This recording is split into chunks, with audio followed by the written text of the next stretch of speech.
Papá, vine en cuanto me avisaron del hospital. Esas palabras me llegaron como agua fresca en el desierto. Ahí estaba mi hijo Roberto, parado junto a mi cama del Hospital General de León, con esa cara de preocupación que no le veía desde que era niño. Me agarró la mano con fuerza, y yo sentí cómo se me llenaban los ojos de lágrimas. Llevaba 4 días internado por la neumonía. 4 días en los que cada respiración me costaba como si tuviera cemento en los pulmones. 4 días mirando el techo blanco de ese cuarto, preguntándome si alguien iba a venir a verme. Y ahí estaba él, mi Roberto, el hijo al que no veía desde hacía 8 meses. No te preocupes, papá. Aquí estoy. No te voy a dejar solo, me dijo mientras me acomodaba las cobijas. El corazón se me aceleró de pura emoción. Después de tantos años de sentirme invisible para él, después de tantas llamadas que no contestaba, después de tanto silencio, ahí estaba mi hijo cuidándome como cuando era yo quien lo cuidaba a él. Roberto, mijo, le dije con la voz quebrada por la emoción y por la enfermedad. Qué bueno que viniste. Pensé que... SHH, papá. Descansa. Ya hablamos después. Lo importante es que te pongas bien. Me dio un beso en la frente, igual que yo se lo daba cuando tenía fiebre de niño. Cerré los ojos sintiendo una paz que no conocía desde hacía mucho tiempo. Por fin mi hijo había vuelto. Por fin éramos padre e hijo otra vez. Durante los siguientes 3 días, Roberto estuvo conmigo casi todo el tiempo. Me traía agua cuando tenía sed, me ayudaba a sentarme cuando los doctores venían a revisarme, me contaba cosas de su trabajo en la agencia de autos donde era gerente de ventas. Por las tardes se quedaba viendo la televisión conmigo, igual que cuando era chico y veíamos las caricaturas los domingos. ¿Te duele algo, papá?, me preguntaba cada rato. No, mijo. Ya me siento mejor. Gracias por estar aquí. Para eso soy tu hijo, ¿no? Esas palabras me llegaron hasta el alma. Para eso soy tu hijo. ¿Cuánto había esperado escuchar algo así durante todos estos años de distancia? Una enfermera morena, de unos 40 años, entraba seguido a tomarme la presión y a revisar el suero. Se llamaba Guadalupe, pero me pidió que le dijera Lupita. Era de esas personas que te hacen sentir bien solo con su presencia. Siempre tenía una sonrisa, siempre me preguntaba cómo me sentía, siempre me explicaba todo con paciencia. Don Ernesto, qué bueno que su hijo está con usted, me dijo una tarde mientras me tomaba la temperatura. Se nota que lo quiere mucho. Sí, Lupita. Mi Roberto es un buen muchacho. Siempre lo ha sido. Ella sonrió, pero me pareció que su sonrisa no llegaba completa a los ojos. No le di importancia en ese momento. Estaba demasiado feliz teniendo a mi hijo conmigo como para notar cualquier otra cosa. El quinto día, el doctor me dijo que la neumonía estaba mejorando, que pronto me podrían dar de alta. Roberto estaba ahí cuando me dieron la noticia. Qué bueno, papá. Ya pronto estarás en casa. En nuestra casa, mijo, le dije. Hace tanto que no vienes a visitarme. Cuando salga, podemos hacer una carne asada como antes. Roberto sonrió, pero no dijo nada. Solo me apretó la mano. Esa misma noche, después de cenar el caldo que me trajeron del hospital, empecé a sentirme cansado. Roberto se levantó de la silla donde había estado sentado toda la tarde. Papá, voy por un café. ¿Necesitas algo? No, mijo. Anda tranquilo. Cerré los ojos, sintiendo un cansancio que me llegaba hasta los huesos. Pero era un cansancio diferente, un cansancio bueno. Por primera vez en años, no me sentía solo. Por primera vez en mucho tiempo, mi hijo estaba conmigo. Me quedé dormido con esa sensación de paz en el pecho, sin saber que todo lo que sentía estaba a punto de cambiar para siempre. Sin saber que la felicidad que llevaba cargando estos últimos días era tan frágil como el cristal. Sin saber que lo que yo creía que era amor, era algo completamente diferente. Al día siguiente desperté sintiéndome mejor. La fiebre había bajado, respiraba con menos dificultad. El doctor vino temprano y me dijo que si todo seguía bien, me darían de alta en 2 días. Roberto llegó al hospital como a las 10 de la mañana. Traía 2 cafés y unas donas de la panadería La Esperanza, esa que está en la esquina de Madero con Constitución. Buenos días, papá. ¿Cómo amaneciste? Mejor, mijo. Mucho mejor. Nos quedamos platicando mientras desayunábamos. Me contó de su trabajo, de los carros que había vendido esa semana, de sus planes para el mes. Yo lo escuchaba feliz, sintiendo que por fin teníamos esa relación que siempre había querido con él. Pero algo me empezó a parecer raro. Cuando Roberto pensaba que yo estaba dormido, lo veía caminando por el cuarto con el teléfono en la mano. Hablaba en voz baja, casi susurrando. Se asomaba al pasillo, miraba hacia los lados, regresaba. Parecía nervioso. Una vez alcancé a escuchar que decía, no, todavía no. Hay que esperar. ¿Esperar qué?, me pregunté. Pero no le dije nada. Tal vez eran cosas de su trabajo. Lupita, la enfermera, entró como a media tarde para cambiarme el suero. Roberto estaba ahí, sentado en la silla junto a mi cama, viendo su celular. Buenas tardes, don Ernesto, me saludó Lupita con su sonrisa de siempre. Buenas tardes, Lupita. Mientras me revisaba, noté que miraba a Roberto de reojo. No era una mirada normal. Era una mirada rara, como cuando uno desconfía de algo pero no está seguro. ¿Todo bien, Lupita?, le pregunté. Sí, don Ernesto. Todo perfecto. Su presión está mejor que ayer. Terminó de revisar mis signos vitales y se fue. Pero antes de salir, volvió a mirar a Roberto. Esta vez él se dio cuenta y le sonrió. Ella no le devolvió la sonrisa. Esa noche, después de que me dieron la cena, Roberto se levantó para ir al baño. Dejó su teléfono en la mesa junto a mi cama. La pantalla se encendió con una notificación. No fue mi intención leer, pero estaba justo frente a mí. Era un mensaje de alguien que tenía guardado como M. Decía, ¿ya le preguntaste? ¿Preguntar qué? ¿Preguntarme qué a mí? Roberto regresó del baño y agarró su teléfono rápido. Demasiado rápido. Como si no quisiera que yo viera algo. Papá, voy a salir un ratito. Tengo que hacer unas llamadas de trabajo. Está bien, mijo. Anda tranquilo. Se fue y yo me quedé ahí, mirando el techo otra vez. Algo no cuadraba, pero no sabía qué. Mi hijo estaba conmigo, me cuidaba, se preocupaba por mí. ¿Qué más podía pedir? Pero esa sensación extraña no se me quitaba. Al día siguiente, temprano en la mañana, antes de que Roberto llegara, Lupita entró a tomarme la presión. Esta vez venía con una cara seria que no le había visto antes. Don Ernesto, ¿puedo preguntarle algo personal? Claro, Lupita. Dígame. Se quedó callada un momento, como pensando si debía hablar o no. ¿Usted vive solo? Sí. Mi esposa Raquel murió hace 6 años. Desde entonces vivo solo en mi casa. ¿Y su hijo? ¿Él vive con usted? No. Roberto vive en su departamento en la colonia San Miguel. ¿Por qué me pregunta? Lupita miró hacia la puerta, como asegurándose de que nadie estuviera escuchando. Por nada, don Ernesto. Solo curiosidad.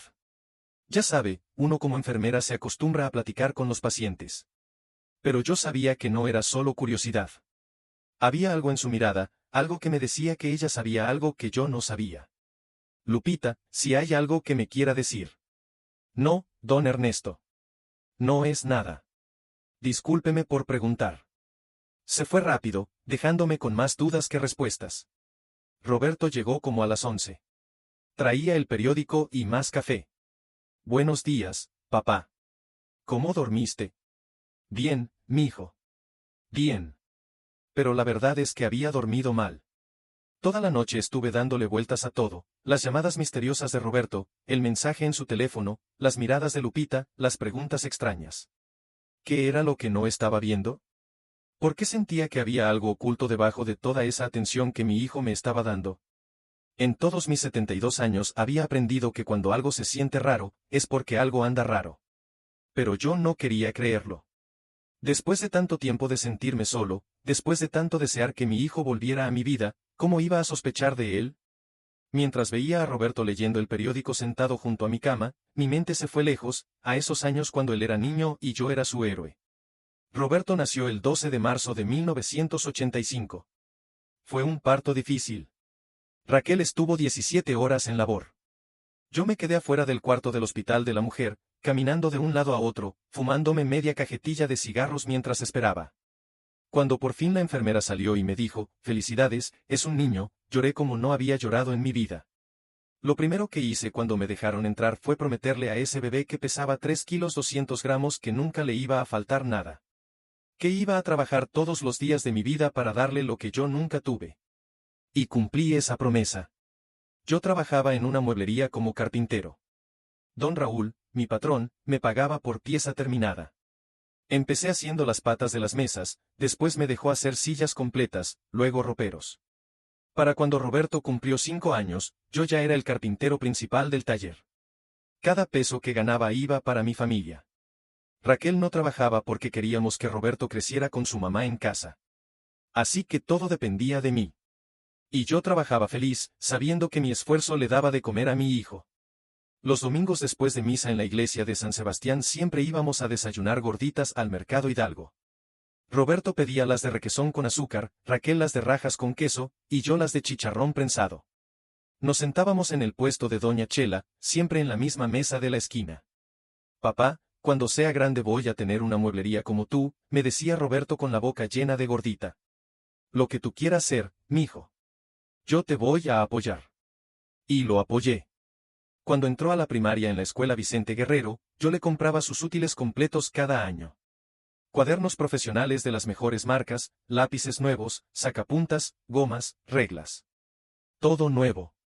Yo nunca quise que mi hijo sintiera lo que yo sentí de niño, cuando tenía que usar los cuadernos de mi hermano mayor con las páginas arrancadas. Las tardes que no tenía mucho trabajo en la mueblería, pasaba por él a la escuela.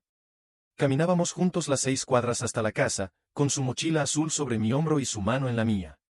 ¿Qué aprendiste hoy, mijo? Aprendimos las tablas de multiplicar, papá. Y la maestra dijo que saqué 10 en el examen. Así se hace, campeón. Tu mamá va a estar muy orgullosa. Cuando Roberto cumplió 12 años, empecé a llevarlo al taller los sábados.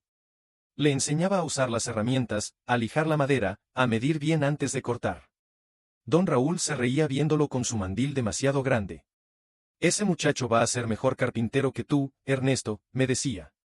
Pero Roberto tenía otros planes. En la secundaria empezó a sacar muy buenas calificaciones. Los maestros le decían a Raquel que el niño era muy inteligente, que debía seguir estudiando. Papá, quiero estudiar la preparatoria, me dijo cuando terminó la secundaria. Claro que sí, mijo. Lo que tú quieras. La preparatoria costaba dinero que no teníamos de sobra. Tuve que trabajar horas extra en la mueblería. Empecé a hacer trabajos por mi cuenta los fines de semana, reparando muebles en las casas de la gente. Llegaba a mi casa a las 10 de la noche, cansado hasta los huesos, pero feliz porque mi hijo estaba estudiando. Raquel me decía, Ernesto, te vas a enfermar trabajando tanto. No importa, mi amor. Es por Roberto. Es por nuestro hijo. Cuando Roberto se graduó de la preparatoria con mención honorífica, lloré otra vez. Ahí estaba mi hijo, subiendo al estrado con su toga azul y su birrete, recibiendo su diploma. El hijo de un carpintero que apenas había terminado la secundaria. Papá, quiero estudiar administración de empresas en la universidad, me dijo esa misma noche. La universidad era aún más cara. Pero yo no le dije que no. Nunca le dije que no a nada que tuviera que ver con su educación. Vendí el terreno que había comprado en las afueras de León, ese donde pensábamos construir una casa más grande. Vendí mis herramientas buenas y compré otras más baratas. Dejé de ir a desayunar gorditas los domingos para ahorrar esos pesos. Todo por Roberto. Todo por mi hijo. Y ahora ahí estaba él, cuidándome en el hospital. Después de tanto sacrificio, mi hijo había vuelto. O eso era lo que yo quería creer. El doctor vino esa tarde y me confirmó que al día siguiente me darían de alta. Roberto estaba ahí cuando me dieron la noticia. Qué bueno, papá. Mañana te llevo a casa. Gracias, mijo. No sabes cuánto te lo agradezco. Pero algo seguía sin cuadrarme. Esa sensación extraña no se me quitaba. Era como cuando trabajas la madera y notas que hay un nudo oculto que va a dar problemas, pero todavía no sabes dónde está. Lupita entró a revisar que tuviera todo listo para el alta. Cuando Roberto salió a hacer una llamada, ella se acercó a mi cama con una cara seria. Don Ernesto, necesito hablar con usted. Dígame, Lupita. ¿Pasa algo? Se quedó callada un momento, como si estuviera midiendo sus palabras. Ayer escuché algo que no debí escuchar. Su hijo estaba hablando por teléfono en el pasillo. Se me aceleró el corazón. ¿Qué escuchó? Estaba hablando de una casa. ¿De qué cuándo usted? Ay, don Ernesto, no sé si debo decirle esto. Lupita, por favor. Si hay algo que debo saber, dígamelo. Ella miró hacia la puerta, nerviosa. Su hijo dijo algo sobre que cuando usted muriera, la casa iba a ser de él. Que solo tenía que esperar. Las palabras me cayeron como baldazo de agua helada. Sentí como si alguien me hubiera vaciado un balde de cemento frío sobre la cabeza. ¿Está segura de lo que escuchó? Sí, don Ernesto. Lo siento mucho. No quería decirle nada, pero usted me cae muy bien y no me pareció justo que no supiera. En ese momento Roberto regresó. Lupita se fue rápido, no sin antes apretarme la mano. Mi hijo se sentó otra vez en la silla junto a mi cama, sonriendo como si nada. ¿Todo bien, papá? Sí, mi hijo. Todo bien. Pero todo estaba mal. Todo estaba muy mal. Esa noche no pude dormir. Le daba vueltas y vueltas a lo que Lupita me había dicho. ¿Mi hijo estaba esperando que yo muriera? ¿Por eso había venido al hospital? ¿Por eso me cuidaba con tanta atención? No, me decía yo mismo. Roberto no puede ser capaz de eso. Es mi hijo. Es el niño que cargué en mis brazos, el niño al que le enseñé a andar en bicicleta, el niño por el que trabajé toda mi vida. Pero entonces empecé a recordar otras cosas. Cosas que había ignorado, cosas que no quise ver. Como el año pasado, cuando fui a visitarlo a su departamento sin avisar. Me abrió la puerta con cara de molestia. Papá, estoy ocupado. ¿Pudiste llamar antes de venir? Perdón, mijo. Solo quería verte. Hace 2 meses que no sé nada de ti. Es que he estado muy ocupado con el trabajo. Me quedé parado en la puerta como extraño. Ni siquiera me invitó a pasar. O como en diciembre, cuando lo invité a cenar en Navidad. Me dijo que tenía otros planes. ¿Otros planes? Mijo, es Navidad. Tu mamá siempre decía que la familia debe estar junta en Navidad. Papá, ya no soy un niño. Tengo mi propia vida. Cené solo esa Navidad. Un pollo rostizado que compré en el súper, una Coca-Cola, y las galletas que hacía Raquel y que yo traté de hacer siguiendo su receta pero me salieron duras como piedras. O como en mi cumpleaños número 70, hace 2 años. Esperé todo el día una llamada de Roberto. Nada. Al final fui yo quien le llamó a las 9 de la noche. Mijo, hoy es mi cumpleaños. Ah, sí. Perdón, papá. Se me olvidó. Felicidades. Y colgó. Ni siquiera platicamos 5 minutos. En todos estos años me había convencido de que Roberto estaba ocupado, de que así era la vida moderna, de que los hijos se alejan cuando crecen. Pero ahora, acostado en esa cama de hospital, con las palabras de Lupita dándome vueltas en la cabeza, empecé a entender que había algo más. Algo que yo no había querido ver. Roberto dormía en un sillón que le habían puesto en el cuarto. Lo veía ahí, tapado con una cobija del hospital, y me preguntaba, ¿quién eres tú? ¿Qué le pasó al niño que me decía, papi, y me abrazaba fuerte? En la madrugada, cuando pensó que yo estaba dormido, lo vi sacar su teléfono y escribir un mensaje. La luz de la pantalla iluminaba su cara en la oscuridad. Sonreía mientras escribía. Una sonrisa que nunca había visto en él cuando hablaba conmigo. Una sonrisa que me heló la sangre. El día del alta amaneció soleado. Las enfermeras entraron temprano para quitarme el suero y traerme los papeles que tenía que firmar. Roberto ya estaba despierto, guardando sus cosas en una bolsa. Ya casi nos vamos a casa, papá. Sí, mijo. Mi voz sonó apagada, pero él no lo notó. O no le importó. El doctor llegó como a las 9 para darme las últimas indicaciones. Antibióticos cada 8 horas, reposo, nada de esfuerzos. Roberto anotaba todo en su celular, preguntaba cosas, se veía preocupado. Pero yo ya no podía ver esa preocupación como amor. Después de lo que Lupita me había dicho, todo se veía diferente.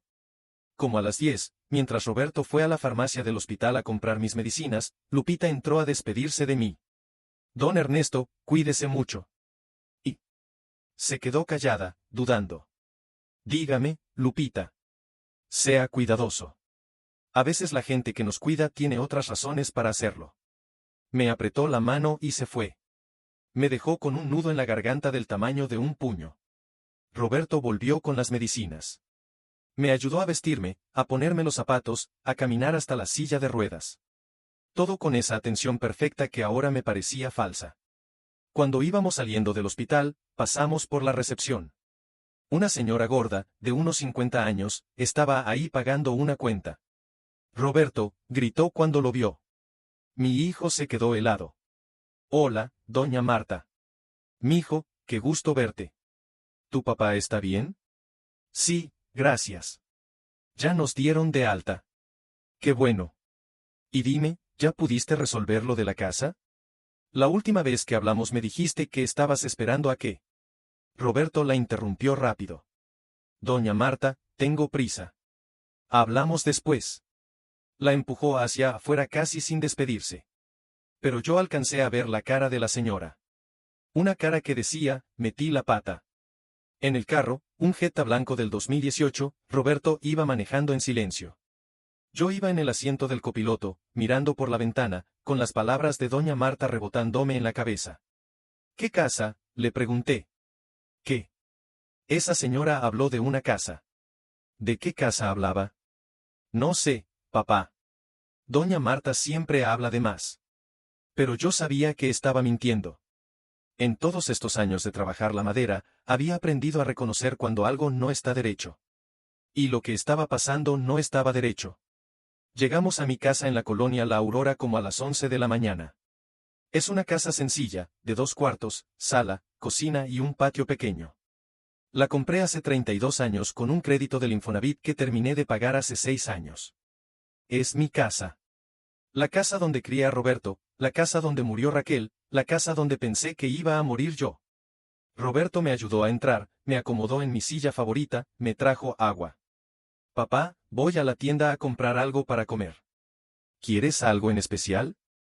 No, mijo. Lo que tú traigas. Se fue. Y yo me quedé ahí, sentado en mi sala, mirando las paredes que había pintado con mis propias manos, los muebles que había hecho en el taller de don Raúl, las fotos de Raquel que colgaban en la pared. Mi casa. ¿Mi casa?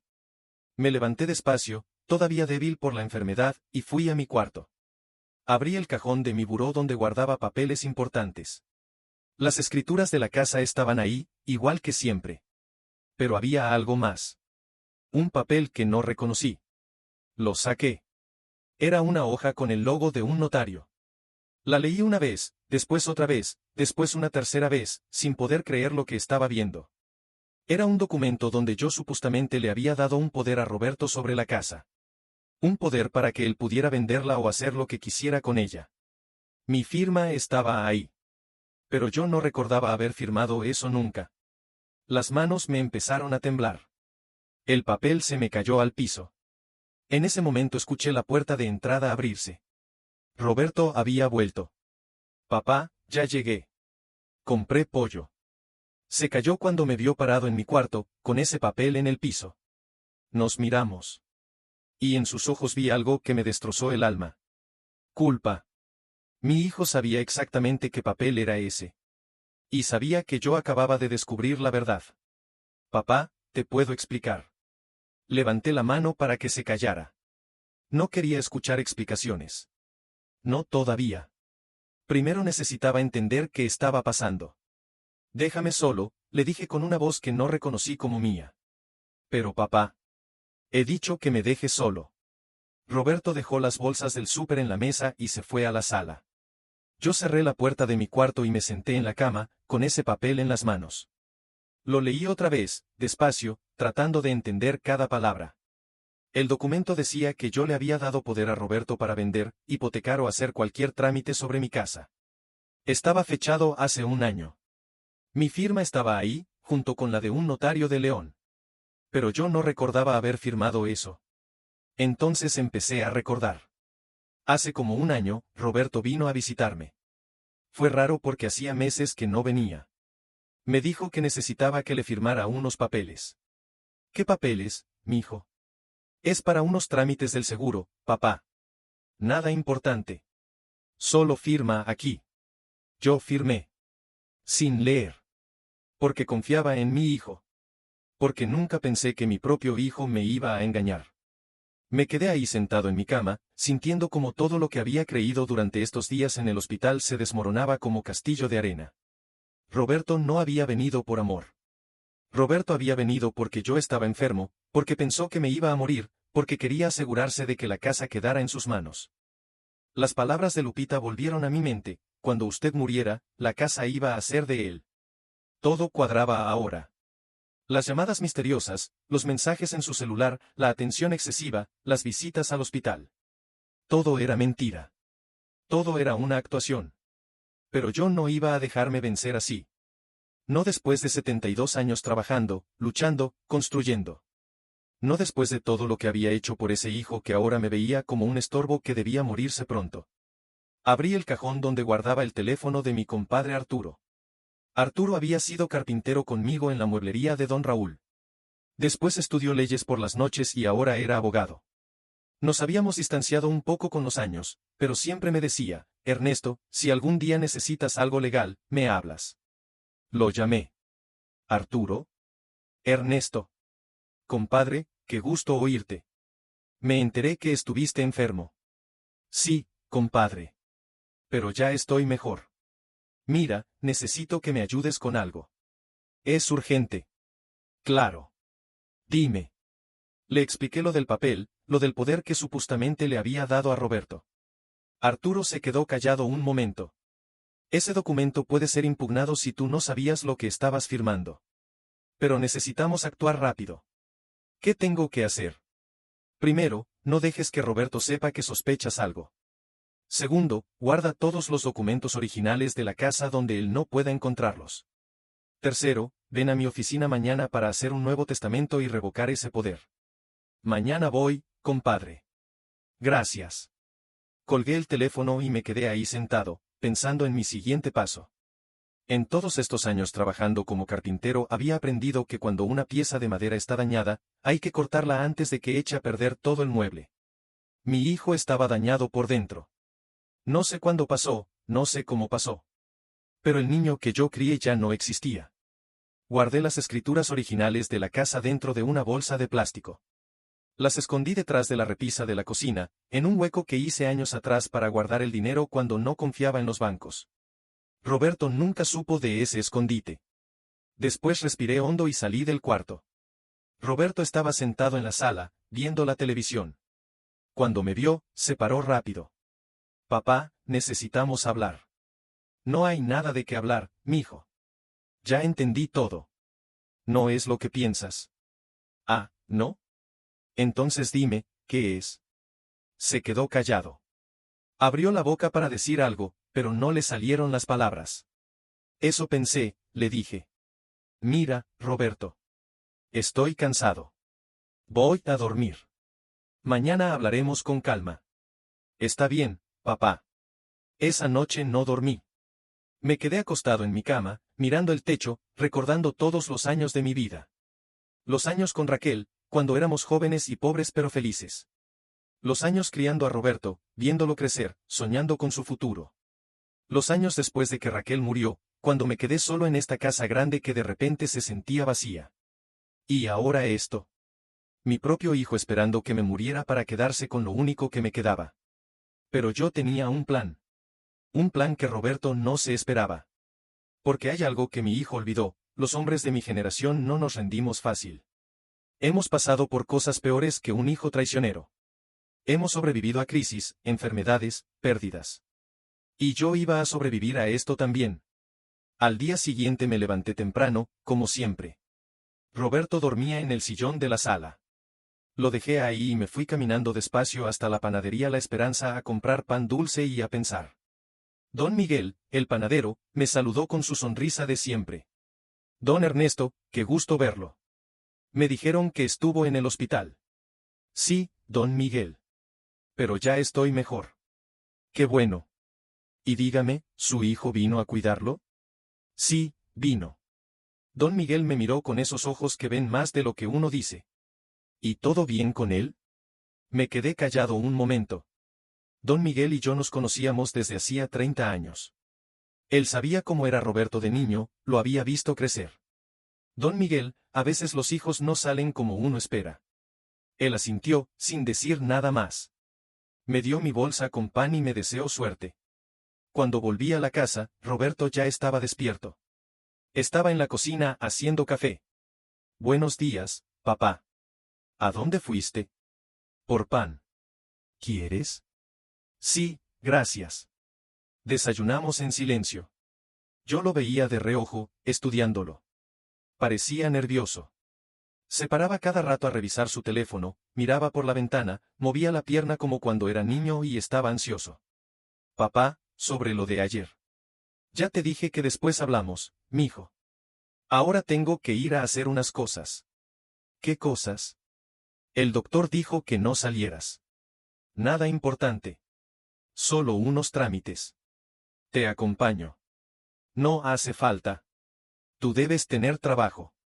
No quiero que pierdas más días por mí. Se quedó callado, pero vi en sus ojos que no le gustó mi respuesta. Me vestí despacio, poniéndome mi pantalón café y mi camisa azul, la que Raquel me regaló para mi cumpleaños número 65. Me peiné viendo el espejo y vi a un hombre viejo, cansado, pero no derrotado. Salí de la casa y caminé las 7 cuadras hasta la oficina de Arturo. Estaba en el segundo piso de un edificio viejo en la calle Madero. Subí las escaleras despacio, parándome 2 veces para recuperar el aire. Arturo me recibió con un abrazo. Compadre, qué bueno verte. Pasa, pasa. Su oficina era pequeña pero ordenada. Había un escritorio lleno de papeles, una computadora vieja, y en la pared un título de abogado que decía, Arturo Ramírez González. Siéntate, Ernesto. Cuéntame todo con calma. Le conté todo. Lo del hospital, lo de Roberto cuidándome, lo que Lupita escuchó, el papel que encontré, todo. Arturo me escuchaba moviendo la cabeza, con cara de tristeza. Ese muchacho siempre fue consentido, me dijo cuando terminé. Te lo dije cuando era niño, Ernesto. Le dabas todo lo que pedía. Era mi hijo, Arturo. ¿Qué más podía hacer? Lo sé, compadre. Lo sé. Sacó unos papeles de su escritorio. Mira, esto es lo que vamos a hacer. Primero, vamos a revocar ese poder que le diste. Segundo, vamos a hacer un testamento nuevo donde quede claro que la casa es tuya y que nadie puede hacer nada con ella hasta que tú mueras. Y tercero, vamos a poner una cláusula especial. ¿Qué cláusula? Una que diga que si alguien intenta quitarte la casa o hacerte daño para quedarse con ella, automáticamente queda excluido de la herencia. ¿Se puede hacer eso? Sí se puede. Y créeme, compadre, es necesario. Pasamos 2 horas haciendo todos los papeles. Arturo me explicaba cada cosa, yo firmaba donde me decía. Al final, me dio copias de todo. Guarda estas copias en un lugar seguro. Y si pasa algo, si Roberto intenta algo, me llamas inmediatamente. Gracias, compadre. ¿Cuánto te debo? A ti no te cobro nada, Ernesto. Somos hermanos. Salí de la oficina con los papeles guardados en una carpeta vieja. Me sentía más tranquilo, pero también más triste. Porque hacer todo esto significaba aceptar que mi hijo realmente me quería ver muerto. Cuando llegué a mi casa, Roberto estaba hablando por teléfono en la sala. Cuando me vio, colgó rápido. ¿Dónde estabas, papá? Estaba preocupado. Ya te dije. Haciendo trámites. ¿Qué trámites? Cosas mías, Roberto. Cosas mías. Vi cómo apretaba la mandíbula. Estaba enojado, pero trataba de no demostrarlo. Esa tarde, mientras él veía la televisión, yo me encerré en mi cuarto y guardé los papeles nuevos en el mismo escondite donde estaban las escrituras. Después me acosté en mi cama y cerré los ojos. Pero no estaba durmiendo. Estaba esperando. Esperando el momento en que Roberto mostrara su verdadera cara. Y ese momento llegó más pronto de lo que pensé. 2 días después, Roberto seguía en mi casa.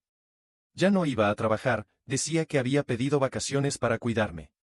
Pero yo sabía que se quedaba por otra razón. Me vigilaba. Cada vez que yo salía de mi cuarto, ahí estaba él. Cada vez que hacía una llamada, él se acercaba tratando de escuchar.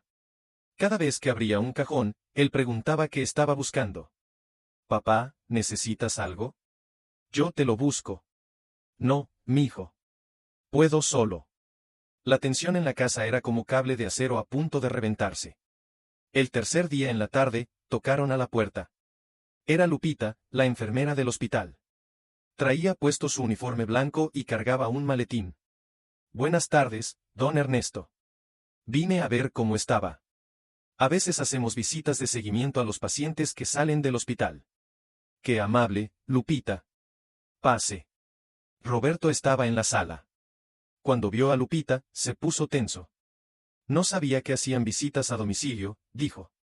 Sí, don Roberto. Es parte del servicio.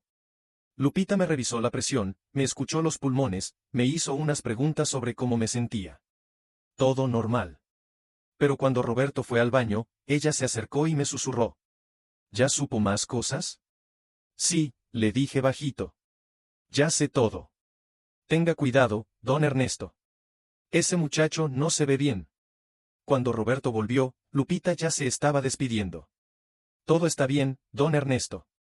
Siga tomando sus medicinas y descansando. Cualquier cosa, me llama al hospital. Se fue. Roberto cerró la puerta y me miró. ¿De qué hablaron cuando fui al baño? De mi salud, Roberto. ¿De qué más?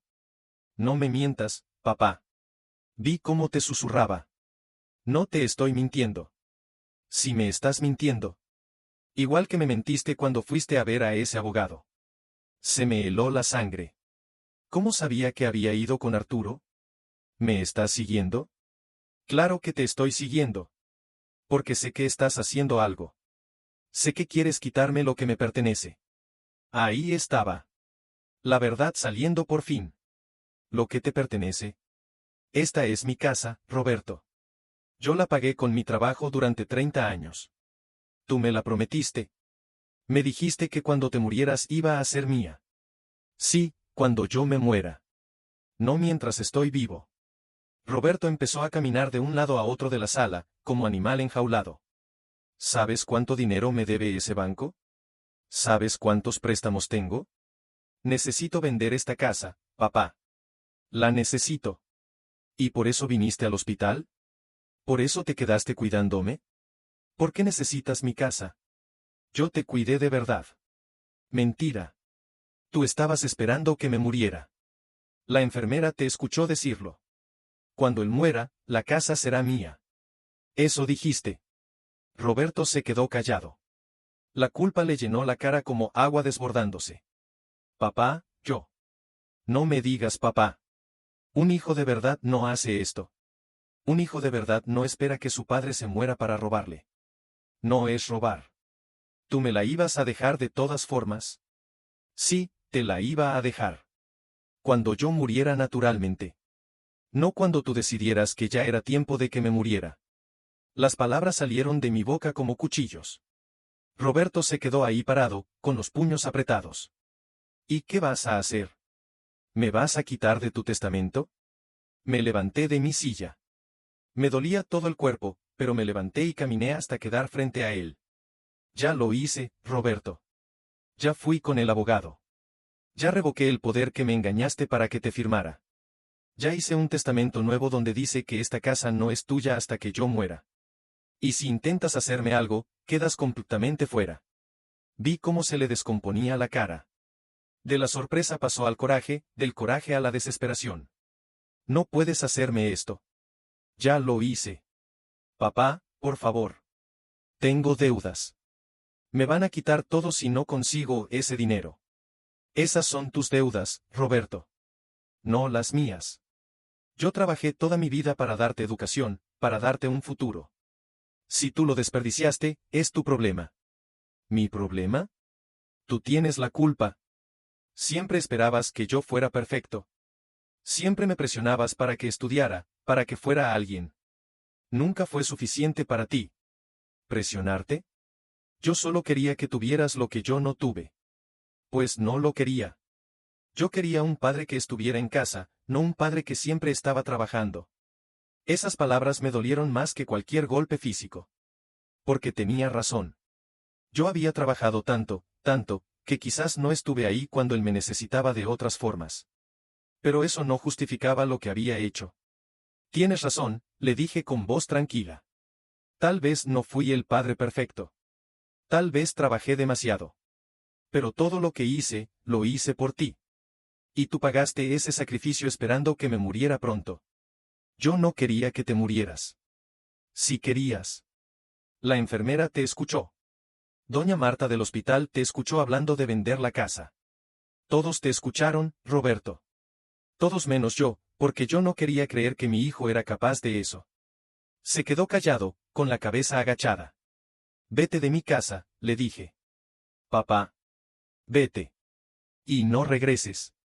Roberto me miró con ojos de súplica. Pero yo ya había tomado mi decisión. Por favor, papá. Podemos arreglarlo. No hay nada que arreglar. Vete. Se fue. Recogió sus cosas en 5 minutos, me miró una última vez desde la puerta, y se fue. Yo me quedé ahí parado en mi sala, con el corazón rompiéndose en pedazos pero con la dignidad intacta. Porque a veces amar a alguien significa saber cuándo dejarlo ir. Los siguientes días fueron los más difíciles de mi vida. Más difíciles que cuando murió Raquel, porque cuando ella murió yo sabía que me había amado hasta el final. Pero con Roberto era diferente. Roberto había estado fingiendo, actuando, esperando. Me quedé solo en mi casa. Las paredes que antes se sentían llenas de recuerdos bonitos ahora se sentían vacías. Cada cuarto me recordaba a mi hijo. El cuarto donde dormía de niño, la sala donde veíamos televisión juntos, la cocina donde Raquel le hacía su desayuno favorito. Todo me dolía. Roberto me llamó 2 veces. No contesté. Me mandó mensajes. No los leí. Vino a tocar a mi puerta una tarde. No le abrí. Papá, por favor. Necesitamos hablar.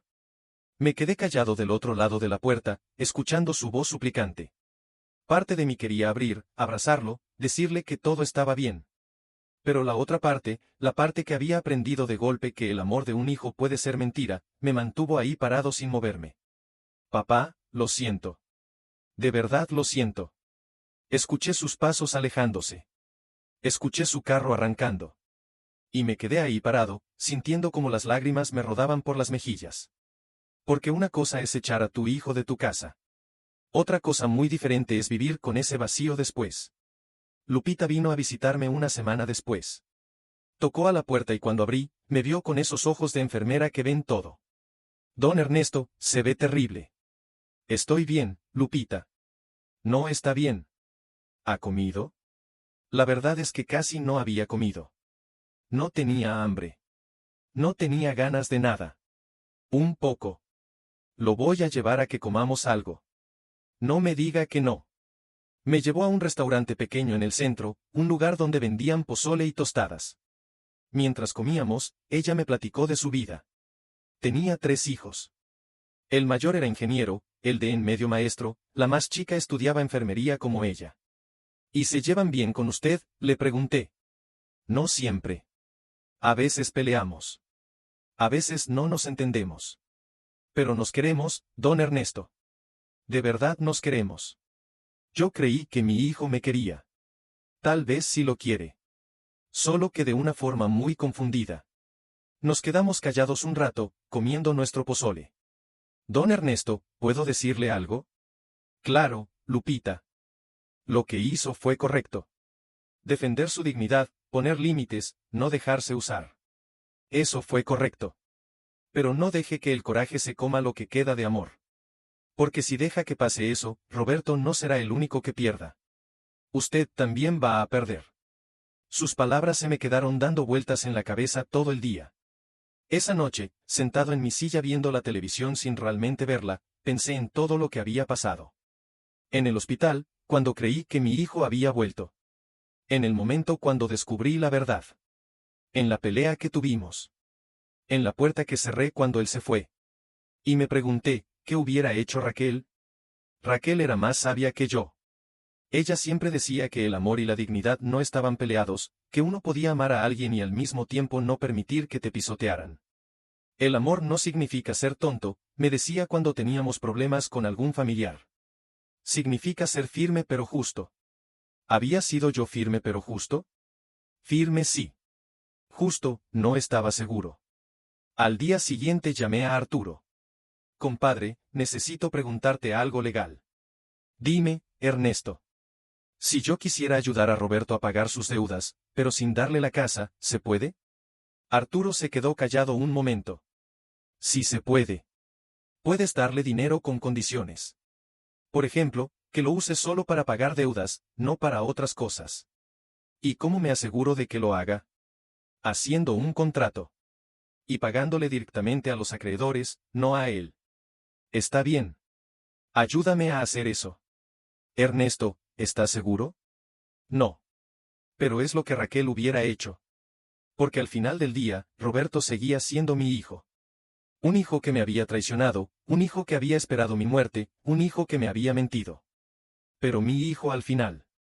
Y aunque nunca olvidaría lo que hizo, aunque la relación nunca volvería a ser la misma, no iba a dejarlo hundirse completamente. Porque eso es lo que hace un padre. Aunque le duela. Aunque le cueste. Aunque no lo merezcan. 2 semanas después de que Roberto se fue de mi casa, lo cité en la oficina de Arturo. Le mandé un mensaje simple: necesito verte. Oficina del licenciado Ramírez. Jueves a las 4 de la tarde. No contestó, pero yo sabía que iba a ir. Llegué 15 minutos antes. Arturo ya estaba ahí, con todos los papeles listos sobre su escritorio. ¿Seguro de esto, compadre? Seguro no estoy de nada, Arturo. Pero es lo correcto. Roberto llegó puntual. Se veía demacrado, con ojeras marcadas y la barba sin rasurar. Cuando me vio, sus ojos se llenaron de lágrimas. Papá. Siéntate, Roberto. Se sentó. Arturo empezó a hablar. Roberto, tu papá me pidió que investigara tus deudas. Tiene 3 tarjetas de crédito con un total de 120,000 pesos, un préstamo personal de 80,000, y debes 2 meses de renta de tu departamento. Roberto agachó la cabeza, avergonzado. Tu papá va a pagar todas esas deudas. Directamente a los bancos y a tu casero. Roberto levantó la cabeza de golpe, sorprendido. ¿Papá? Pero hay condiciones, continuó Arturo. Primera, las escrituras de la casa quedan a nombre de tu papá y nadie más. Segunda, firmas un documento donde renuncias a cualquier reclamo sobre la casa mientras tu papá viva. Tercera, pagas de vuelta ese dinero en mensualidades de 2,000 pesos, sin intereses. Y cuarta, te metes a terapia. ¿Terapia?, preguntó Roberto. Sí, dije yo. Porque algo te pasó en la vida que te hizo pensar que estaba bien esperar que tu padre se muriera. Y eso no es normal, Roberto. Eso necesita ayuda. Roberto se quedó callado un largo rato. Vi cómo las lágrimas le caían por la cara sin que hiciera nada por detenerlas. Papá, yo, no sé qué decir. No digas nada. Solo firma los papeles y empieza a enderezar tu vida. Firmó. Todos los papeles, uno por uno. Cuando terminó, Arturo salió de la oficina para darnos privacidad. Nos quedamos solos. Padre e hijo. Pero ya no éramos los mismos. Papá, ¿por qué haces esto? Después de todo lo que te hice. Porque eres mi hijo, Roberto. Y aunque me traicionaste, aunque esperabas que me muriera, aunque me mentiste y me usaste, sigues siendo mi hijo. No merezco esto. No. No lo mereces. Pero yo no soy quien para decidir qué mereces y qué no. Solo soy tu padre. Y un padre no abandona a su hijo, aunque el hijo sí abandone al padre. Roberto se levantó y trató de abrazarme. Yo me quedé quieto, sin corresponder el abrazo, pero sin rechazarlo tampoco. Gracias, papá. No me des las gracias. Solo demuéstrame que puedes ser el hombre que tu mamá y yo quisimos que fueras. Salió de la oficina. Yo me quedé ahí sentado, sintiendo un peso diferente en el pecho. Ya no era el peso del coraje. Era el peso de la tristeza. De saber que había hecho lo correcto, pero que lo correcto a veces duele más que cualquier otra cosa. Arturo volvió a entrar. Hiciste bien, compadre.